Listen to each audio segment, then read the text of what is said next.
Bonjour et bienvenue sur ma chaîne. Aujourd'hui c'est un nouvel essai. Je me trouve dans la nouvelle Hyundai Kona.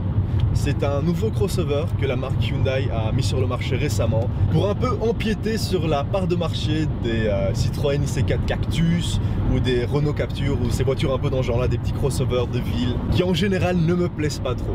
Bon, tout d'abord on va un peu parler de design vite fait. Cette voiture c'est la Launch Edition. Enfin, vous voyez la couleur sur les vidéos, elle est sublime.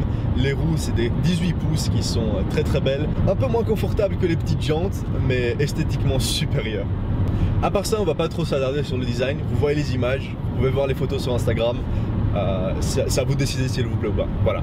Je suis pas un spécialiste du design, donc j'ai pas envie de m'attarder là-dessus. C'est assez subjectif. Donc j'ai envie de vous parler un peu de l'intérieur, qui lui est un peu moins spécial. Donc au niveau du design, c'est assez classique. Ce qui n'empêche le fait que la finition est superbe pour une voiture qui se trouve dans cette gamme.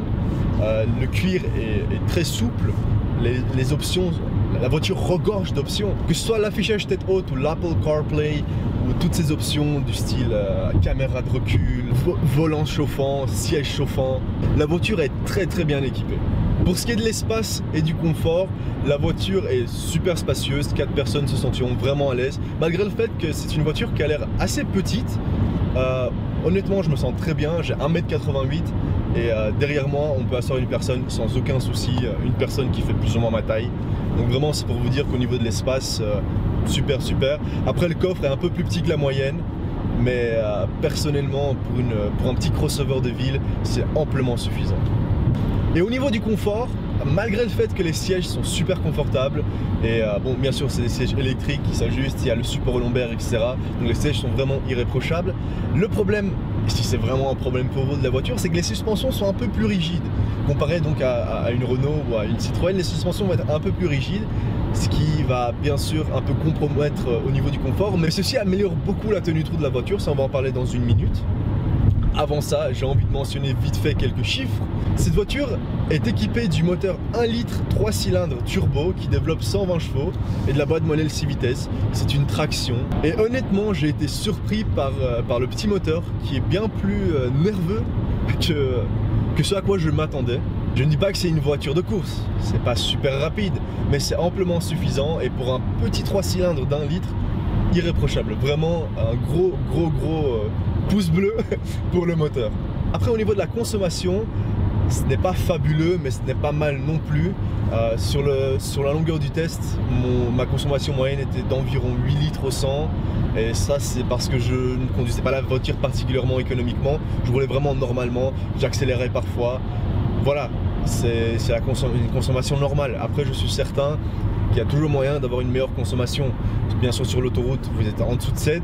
Et en ville, personnellement, le moins que j'ai eu, mais encore une fois en conduisant normalement, c'est dans les environs de 8,5. Donc quand j'ai dit consommation moyenne de 8, c'est vraiment, je suis allé plus vers le haut, dans le sens où c'est toujours possible d'avoir de meilleurs chiffres. Ça dépend vraiment de vous, de la façon dont vous conduisez. C'est une manuelle, voilà. Ça dépend aussi du trafic en ville, etc. Je suis sur Bruxelles. Et le trafic sur Bruxelles, c'est pas ce qu'il y a de plus calme, relaxé et propice à une consommation faible.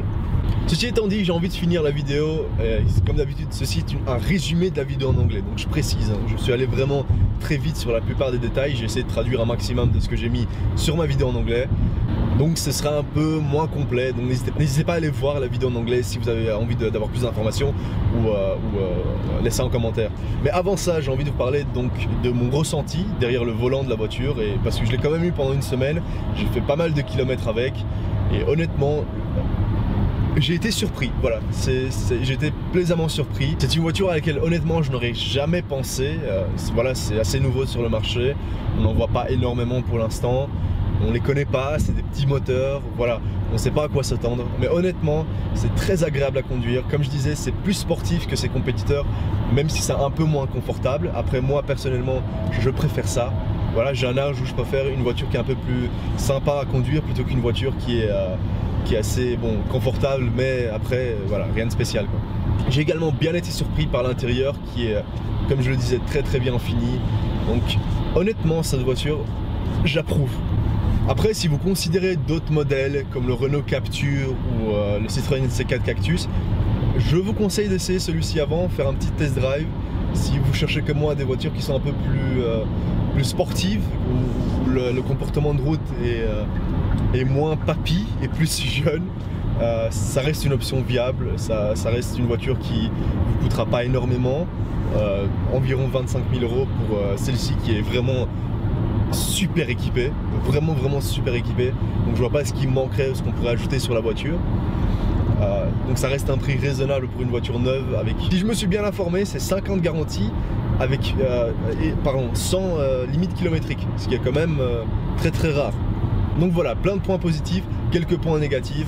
Et il est temps pour moi de vous laisser, en vous invitant à laisser un petit pouce bleu si vous avez apprécié la vidéo, à laisser encore une fois vos commentaires si vous avez des questions, parce qu'on est là pour répondre, ou en tout cas je suis là pour répondre, parce que Valentina n'a pas toutes les connaissances nécessaires, voilà, faut dire ce qui est. Je travaille avec des amateurs, non je déconne. Mais voilà, on est vraiment là, donc n'hésitez pas, on répondra aussi vite que possible. N'hésitez pas aussi à aller nous trouver sur d'autres réseaux sociaux comme Instagram ou Facebook.